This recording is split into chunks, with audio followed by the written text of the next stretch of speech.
edition of your favorite talk show, The Sherma Show. In the house today with us, we are honored to be in the presence of Chefo Eric Mofo, the Managing Director of Chefo Cameroon Company Limited. Welcome to The Sherma Show. Thank you very much. Okay, it's my pleasure to be here. We're really glad to have you, honestly. Thank you. So anyway, before we actually look at Chefo Cameroon Company Limited, who was Eric maybe back in secondary school? Eric was a leader. Eric was an ex-seminarian. Oh.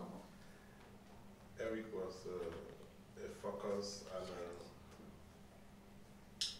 student would not give a lot of chances for distractions, but I also have my weaknesses and things that really pushed me down in school. I was not a very bright student, I was average, but I never failed an exam. So then what was the inspiration behind starting companies such as Chefo Cameroon Company Limited? Because remember when we were talking before the show, you made mention of the fact that you started when you were actually about 20, right? So you were quite young then. After OPSITS, we started with voluntary services at ACMS. Okay. That's the social marketing platform in Bamenda where we had to do promotions on HIV related issues, social ills and stuff like that. We started writing articles for magazines. Later after that, I decided to go into business studies at the National Polytechnic in Bamenda. When I decided to go to the Polytechnic in Bamenda, my mom had 6 children. I was the last boy. So after OPSITS, you had a contract with my mother. She has 3 years to take you through whichever professional training you may want to have. If you may want to go abroad, she takes a loan for you to go abroad, but you should know that immediately after that loan, she's done with you. Wow. So when I told my mom I wanted to do business studies, we had some Peace Corps who used to visit us in Do. They had gifted her a very big ledger. So my mom gave me that ledger and asked me to write all my projects in it. Wow. For my logo, you see it's CHE4. Yeah. So I took it from the derivative is from my name, Chefo. And where should I locate? It should start from Cameroon. So the next question was, what do I want to do? After my studies, I had internship at NAU in Bamenda. The first contract I ever had was to pick out accounting calculators which were bad. I repaired them. I was repairing them as a service to my department. But after that, my supervisor asked that I should be paid. So that's how I got my first bill under Chefo Cameroon. Later on, I went to the Central Bank for internship. Finished there after a couple of months. I had an opportunity to work at our cooperative credit union. But I'd already written my projects in the book my mom gave me, so I presented it to my supervisor. I told him that this is what I would like to do. God being so gracious, we had some support from the Central Bank when I was come back from internship. And then we had applied for a GP Dividend Fund. That had to do with agriculture. So there were some grants that the government used to give around the time. So I had applied for a poultry farm. So when the grants came in, I was already in Douala pursuing my business. So the government gave me 750,000. Wow. To start a good business, you have to register, because I think that's where a lot of us young people we fall short. We have brilliant ideas, we have innovative stuff that we want to do, but we don't want to go through due procedure. A good business should be registered, because no corporate entity will give you any business without your registration papers. September 2013, we registered Chefo Cameroon in Bamenda as a corporate body, as an incorporated body. And later on, we started our activities in Guadeloupe. We started doing supplies for Schlumberger. We started cleaning ships at the port. Then later on, the construction for Dangote started. We got in touch with the then GM, Mr. Baba. He started giving us small contracts. There were basic things. You don't need to start so big. It could be getting some mess out.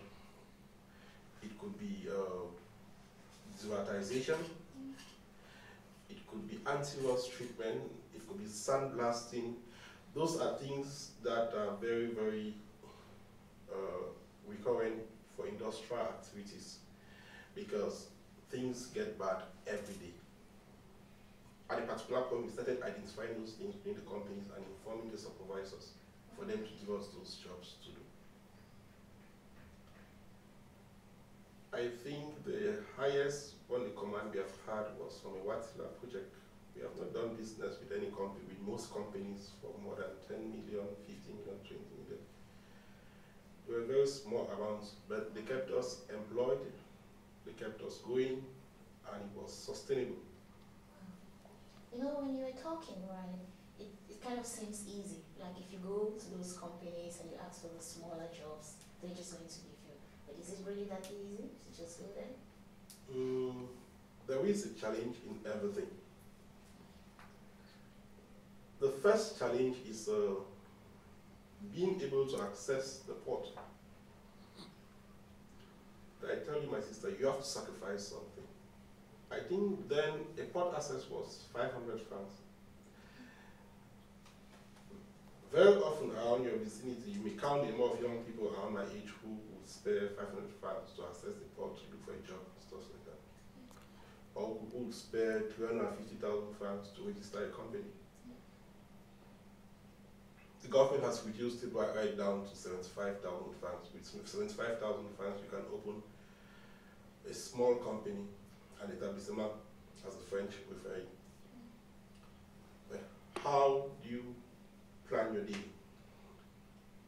How do you get up? Which are the activities you give preference to? Do you prefer to stay in the quarter and chase after girls? Do you prefer to stay in the quarter and chase after other activities which are not related to your growth? Or do you prefer to take the lead? Because I will tell you that there's always something to do. Yeah. And once you show the zeal to make a change, you always have a way. Wow. Does that answer your question? Yes, that does, you know, because just telling me that you said that, to me, this is what I hear, right? I hear you actually saying that as long as you have the will, as long as you have the zeal, and you go for it, then you're actually going to get something to it. Most of the times we sit and we see there are no jobs, but when you, maybe you're not even searching, right? Let me outline some challenges. Yeah. I will say, for instance, the public sector in Cameroon is not designed for startups. That is factual because how many young people in Cameroon will be able to afford a tender? What it takes to buy a tender if it's being published in a newspaper will always cost 150,000, 250,000, depending on the weight of the tender. How many young people in Cameroon can wait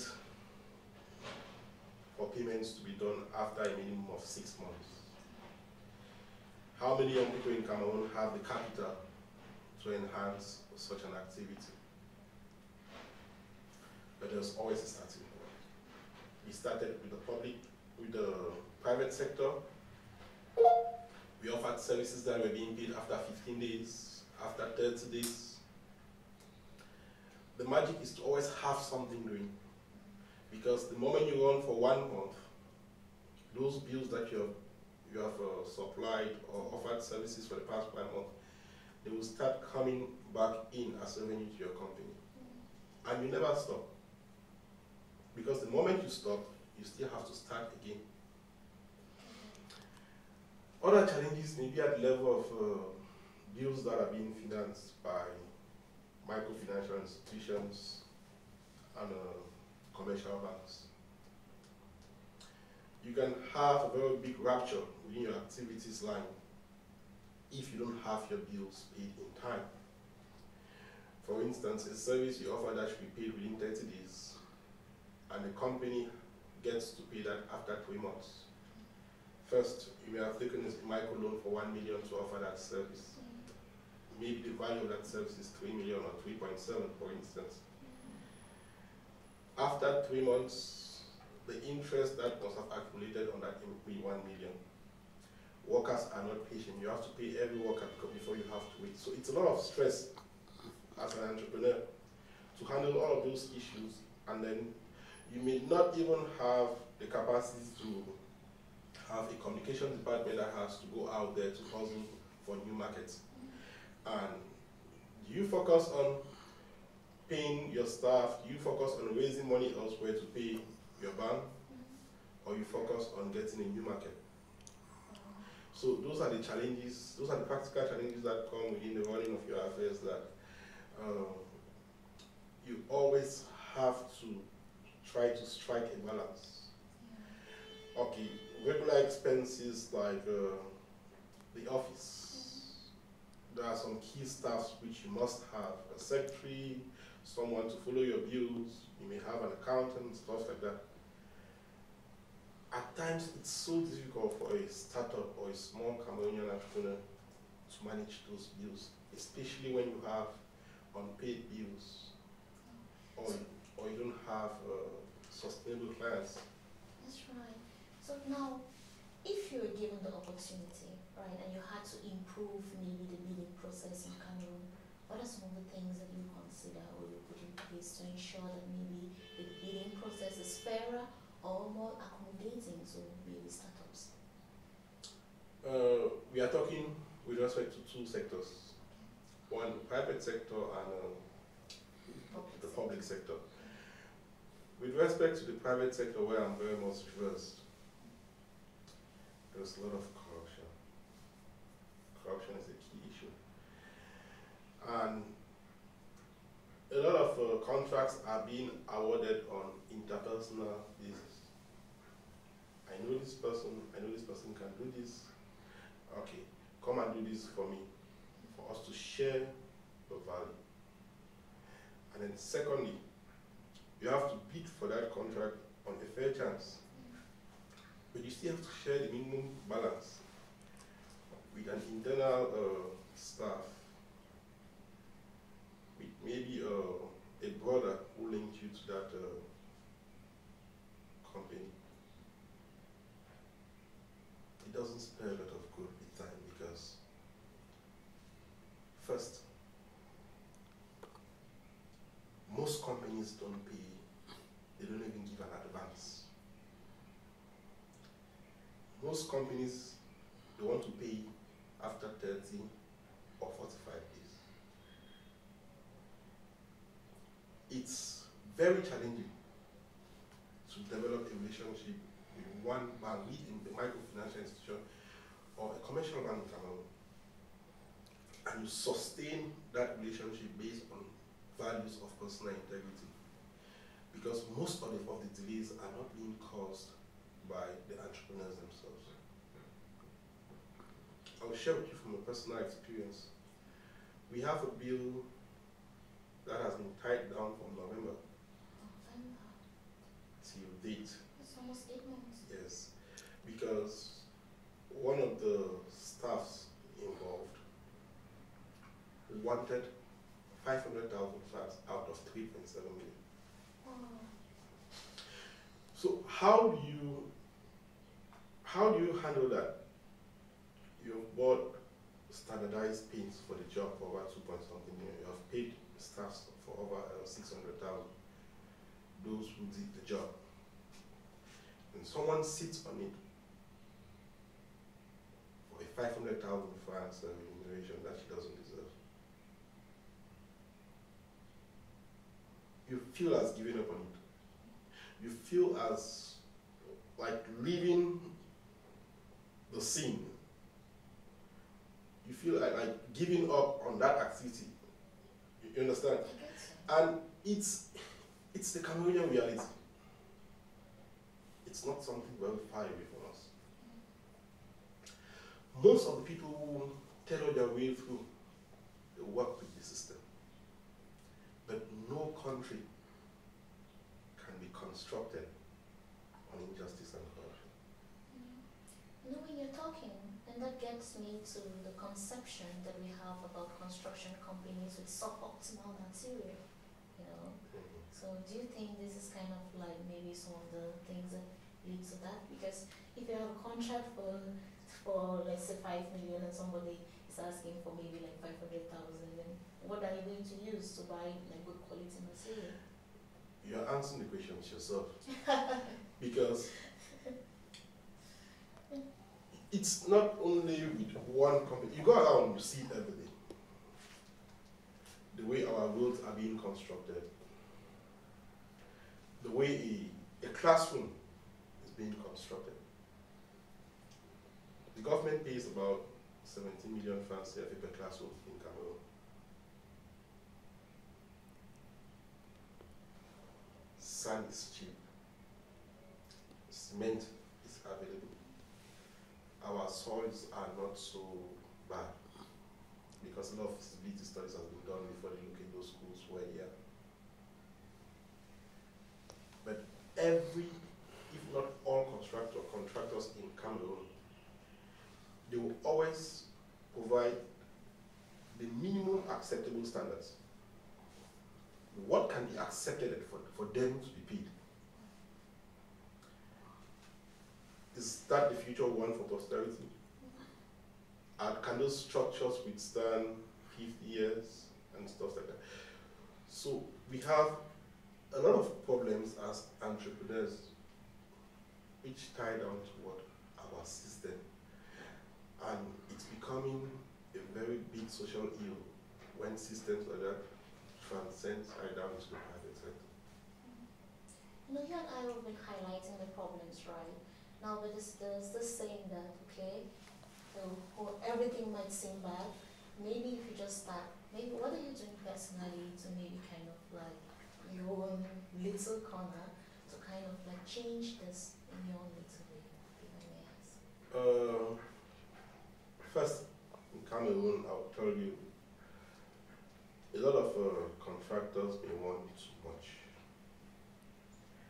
And they get to twine and entangle themselves out of their values because of their desire for money and positions. The first thing I try to find in business is internal peace. Can I get back home and sleep on my bed in peace?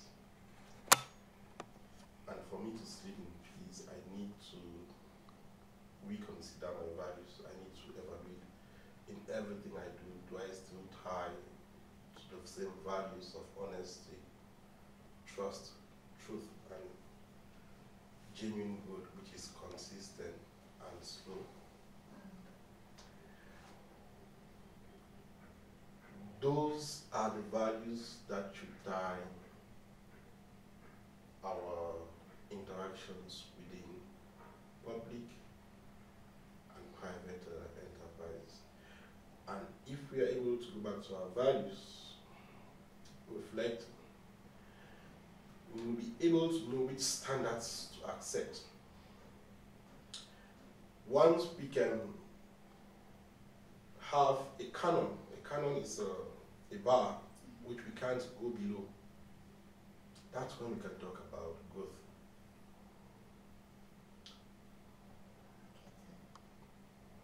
Does that answer the question? Makes a lot of sense to me. After the break, more with Chefor Eric Mofo.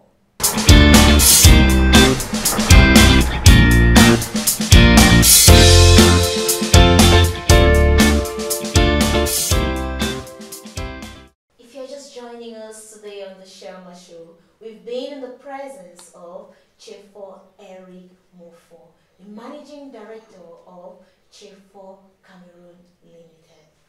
So, Eric, tell me something, okay? Let's talk about this HSE. I know it's a very important thing when it comes to your field because I know how dangerous things can get, right? So, and you preach a lot about it. So, what are some of the things that you believe are a must when it comes to people who actually preach health, security, and environment? Health, security, safety, and environment is a must. Safety comes first, especially within our industrial settings. Safety, first of all, has to start with proper communication awareness. Because working in an industrial setting is like moving on a very risky road, where there's traffic, there are bike riders who are drunk, you have car users who left home with problems, they are troubled by their families, you have every hazardous possibility. So it's always important for people to, first of all, be aware of the danger where they find themselves in. Let's go back to our team coach, who says when you know you're in danger, you're not still in danger. You're in danger when you don't know you're in danger. And safety is all about that. Because one, if you understand the risk of working within a silo or on a conveyor or on a wheel, that's an industrial wheel for materials, movement, stuff like that, or within an electric compartment, you know they do do's and they don't. And once you are aware of what you should do and what you shouldn't do, it keeps you safe because the human resource is the engine of every enterprise. We have lost workers on site who have changed the life of some companies. Believe it or not, within the family, there are some people that without them, the family doesn't move smoothly. Let's imagine that a dad who is an engineer goes to work and because of one error dies on site as a result of an accident or an incident. The company suffers, the family suffers, the children may not attain the schools that they had to attain if their dad was alive. The wife is shattered because she may be approaching 40. She can't have another husband. Maybe she wasn't working.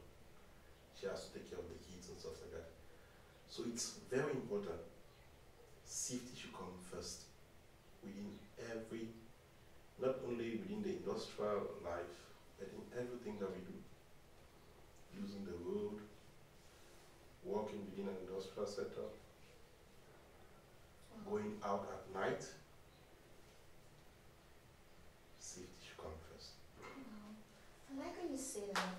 And another thing that I actually noticed or I read on your Facebook page is saying that one of the ways that you use in actually tracking this is by setting KPIs, right? So now my question is, how do you measure it? Well, you have an index which has to do with personal responsibility and it has to do with surveillance.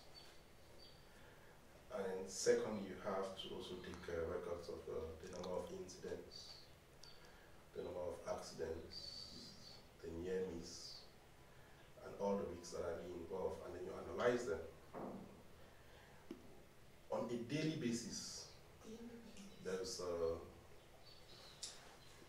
a talk with every worker for you guys to analyze every risk that is involved in a particular job and how to avoid it.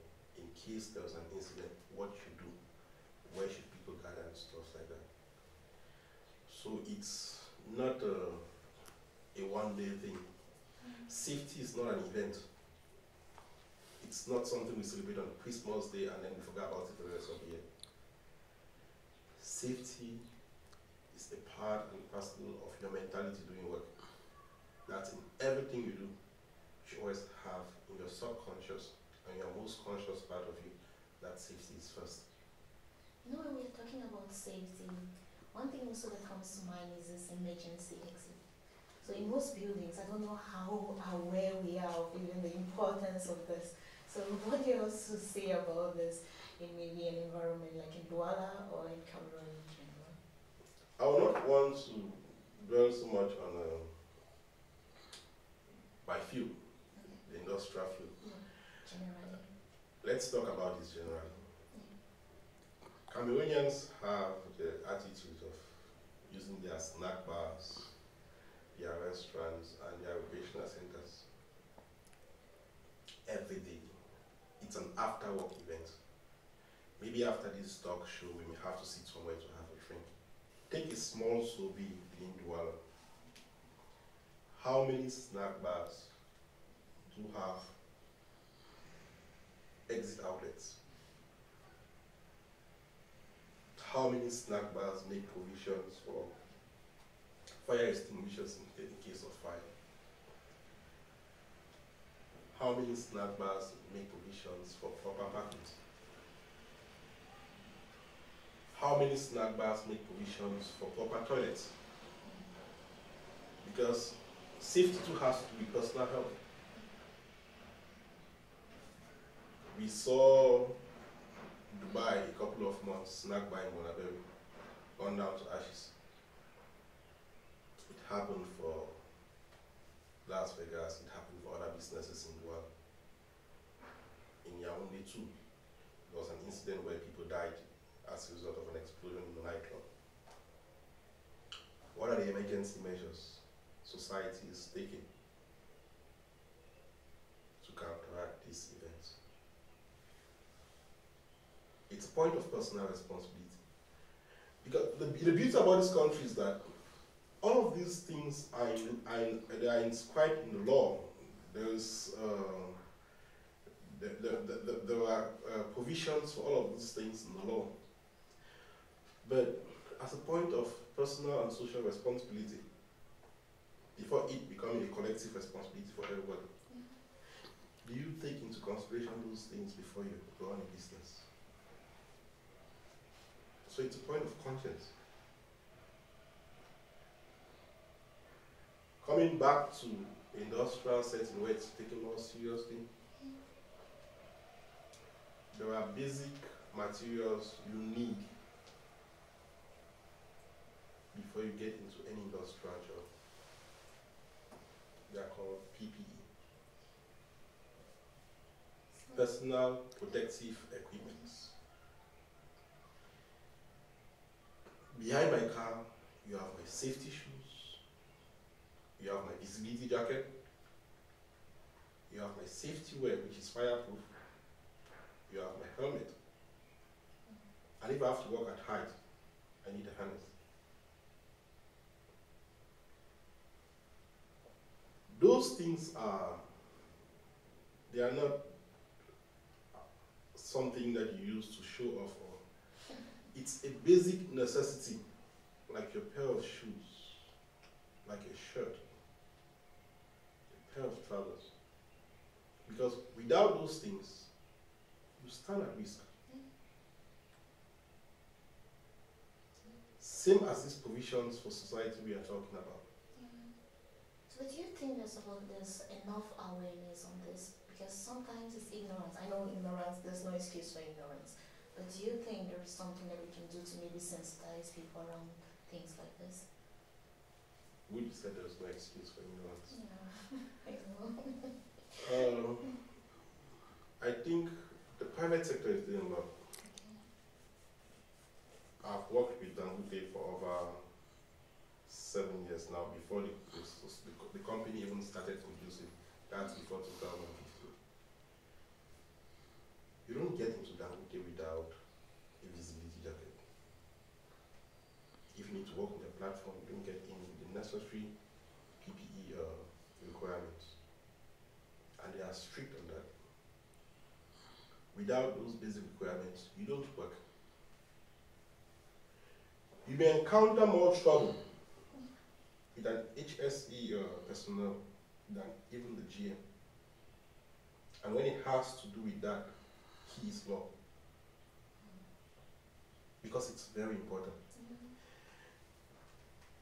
Which I think if our society gets to look at life from that perspective, I think we'll have more responsible citizens and more responsible entrepreneurs out there. But thank God too, some of them are learning too from their lessons, learning their lessons from their past events. So I really like what you stand for generally, right? So I just wanted to find out, like, do you have some people that you look up to in your industry? I admire Aliko Dangote a lot. He's an inspiration for every African child. Because he is someone that, if you look at most of his investments, he is satisfying a need. He is solving a socio-economic problem, be it employment, the need for cement, the need for sugar, the need for salt, iodized salt. In his most recent projects, which has to do with the oil refinery and the fertilizer plant, those are all inputs that are necessary for Africa's development. We can't start talking about infrastructural development when we don't have cement. We can't start talking about food security if we don't have improve on our supplies for these basic foods that like noodles, rice, salt, and stuff like that. If we don't start producing them, I think thanks to people like this, we don't feel so much the impact of the crisis in Ukraine and Russia. If we had to depend on the West for all of those things, do we survive? Locally, I have a friend and a senior brother that I admire so much. Boni Dashako is a good guy. I think those are one of the people that do help me to push my thinking, to believe in the possibilities and hope for this country. Those are some of the people who get to change the narratives of things because of the way they think and the way they achieve within a very complex society. So because when we look at people like you, it seems so easy. It feels like, okay, if I leave school now, maybe I can just jump into entrepreneurship. But you're telling me of the challenges that you actually get to face in entrepreneurship because maybe you didn't even start by working for somebody. So now, given the fact that you've actually been there and you're making it in the industry as an entrepreneur, right, and you left school directly and started, what is your advice to those who want to get into entrepreneurship, maybe without working? I will start by saying making it is relative. Because a lot of us young people want to be the new Dangotes of our time, want to be the new Dashakos of our time, want to be the new Photo Victors of our time. No. The basic salary in Cameroon is about 37,000 francs CFA, if I'm not mistaken. And every, that's an average salary which you may have around Douala, which is decent enough, 450, 250. So employers cannot even pay their workers 150,000 pounds or 150,000. Okay, this is Chefo, who took the challenge to dive into being an entrepreneur that early. I have never gone down that low in terms of a monthly income. Be it 450, be 600. may not be regular. Your money may not come regularly, but you have it somewhere. You can project. You can invest. You can think freely. You can decide to go to work or to stay. Meaning you are self-motivated. And there is no joy you can get than doing the things that you love, than the joy you get from doing the things you love best and the things you are motivated about, self-motivated about. So I would not want to consider success from the quantity of money in the bank, because most of these people we see that they are billionaires and they don't have that money in the bank, they have it in assets. And what gives them fulfillment is in the fact that they did those things we were passionate about and they succeeded. It's still a very long journey for me. I still have a very long way to go. But I would encourage everyone, it's a journey worth trying, especially in the context in Cameroon where the government finds itself short of providing more jobs for youth. Our populations are increasing at a very high rate. What future do we have for our children? Do we still need to count on them for concours? Do they still have to count on concours? Or do we have to make basic investments like a poultry farm, a fishery, the IT services that can guarantee employment for your 2 kids and some cousins within the family? Look at the big businesses around, the Kaji, the Fossils. They will provide employment for those within the family who are competent before they think of the outside. So the moment we start providing opportunities for our own children,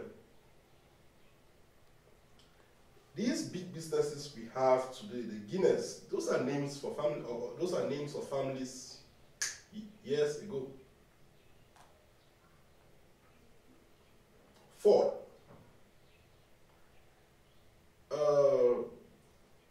You have a lot of international examples.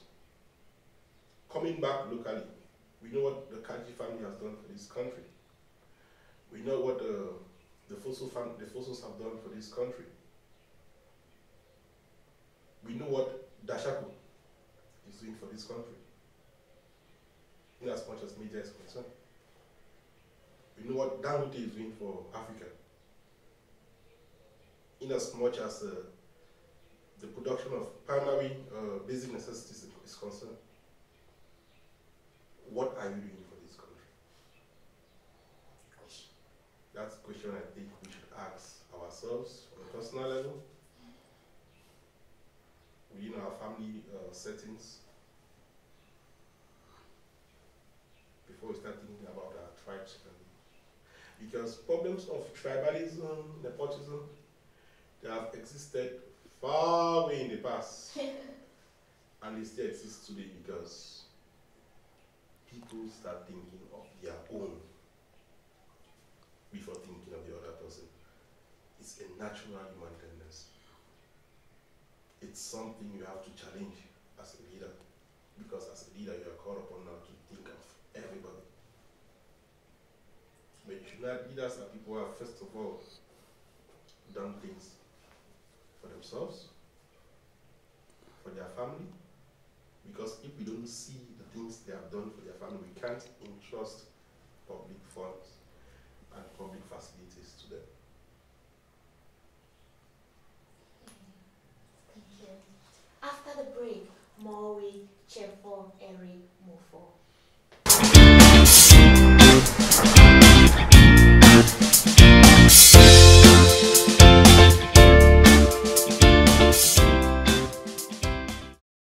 Joining us today on the Sherma Show, we were honored to be in the presence of Chefo Eric Mofo. What advice would you give to the youths of today? Basically, I would say everything has already been said. But I think First, as young people, we need to take action. Every young person should have that burning desire. There's something that he or she wants to do. So first of all, prove a sense of responsibility towards his parents before even thinking about the society. Because these are things every family will discuss. What you want to become, what you want to do with your life. And those are recurrent questions that come up between teenage and maybe the early stage of adulthood. When you think it, you can do it. And for you to do it, you need to take action. You have to take what I would call consistent action. First, you need to have a plan. Once you have an idea, it's not only enough to have an idea which is contributing to society, fine.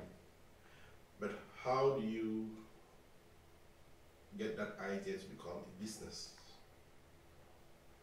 It's always important for you to have a business plan. And after you have a business plan, registration is very important. That's why the government makes it possible. I think it's 65,000 francs or so. With that, you can be able to register a company. Once you get registered, you prepare yourself for opportunity.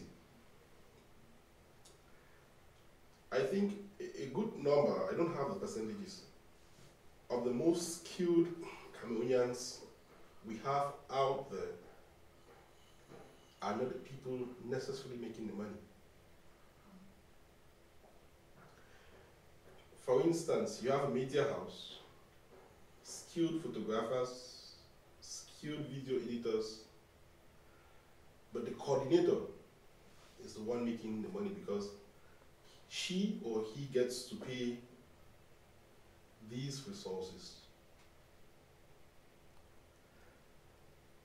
But if that coordinator has to partnership with a professional photographer that already has a brand and a name, it becomes a partnership and not an employment.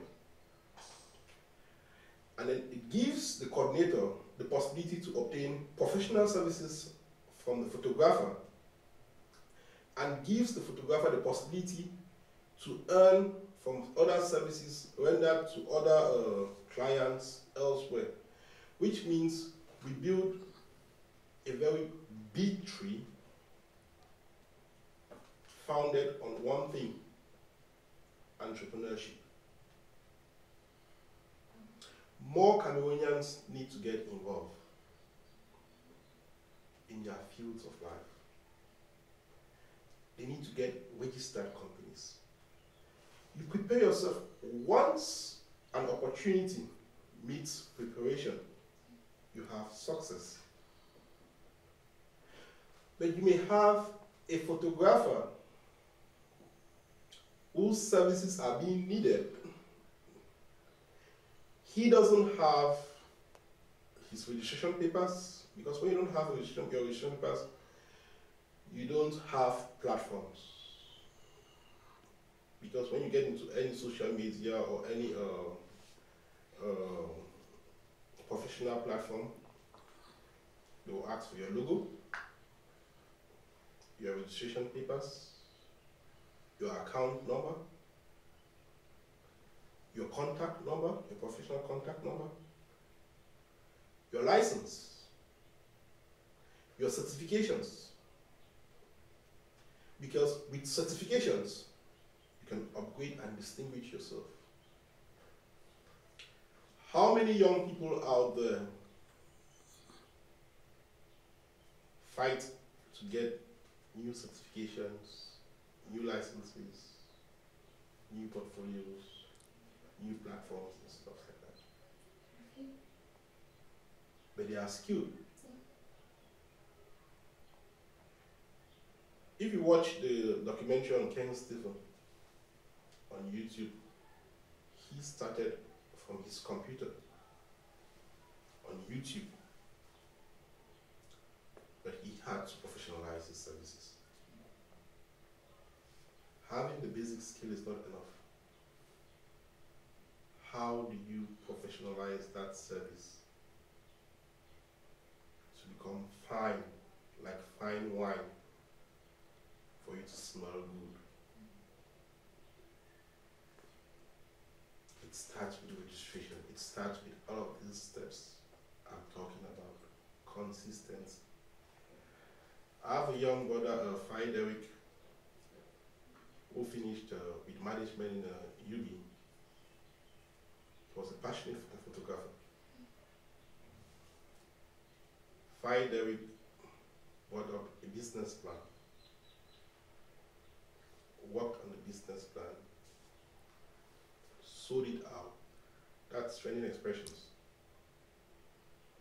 It worked out well. He had problems with his partner, and later on started another company, Image Kings, because he's able to transcend his technical capacity into these things we are talking about: registration, skill upgrade, connectivity, platforms. How often do we mingle as young people? If we change perspectives around our veteran clubs on Saturdays, and we give out just 5 minutes for people to interconnect and know what each and everyone is doing and how we can help ourselves,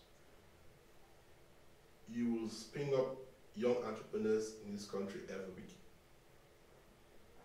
Because who do we find in veteran groups? They are professionals who work for Adax, Neptune, Dangote, who come there and they mingle in those groups. The younger ones who are still struggling may get briefings on what those companies may be needing within the next 3 months. And if you prepare yourself, you'll be able to enhance yourself for such opportunities. So if we get to spend just a minimum of 10% of our time in doing these things which I mentioned today, I think it's not a problem for every Cameroonian to be an entrepreneur. Because when every Cameroonian becomes an entrepreneur, every Cameroonian will be contributing to the state. It could be just 5,500 at the end of the month that you pay as taxes. And you're able to have a pattern that permits you to run again for the next month. You are not obliged to have a business space like this to run a business. How do you build trust? How do you build confidence in those you are working with? How do you build continuity in your services? All of that has to be built on hard work, efficient delivery, consistency, always being present and stuff like that. Very few companies will even come to you to check, where is this guy based? How does this guy operate? If you get to deliver the quality they require within their base. It's a fact. If we don't get to build these skills, if we don't get to get registered, if we don't get to enhance our growth through certifications, through upgrading our skills, through connecting with those people that really matter, we don't go anywhere. And life gives us those opportunities every day. What matters is, where do you choose to have a drink? With whom do you choose to play football? How do you comport yourself within societal platforms? Are you rude? Are you nonchalant? Are you the one that when everybody sees trouble? Or do you respect people? Do you treat them with honor and pride? Do you acknowledge them? Are you appreciative? Because I'll tell you that the people who helped me through, there are people that saw some personal value. I was able to say thank you when they offered me just a contact. I was able to be selfless to them when they had things that needed my services. Those personal values, they count. And if we don't build on personal value and then we work on these professional ethics and procedures which I'm talking about, then we are not going anywhere. This is beautiful. Thank you very much. So now just relax.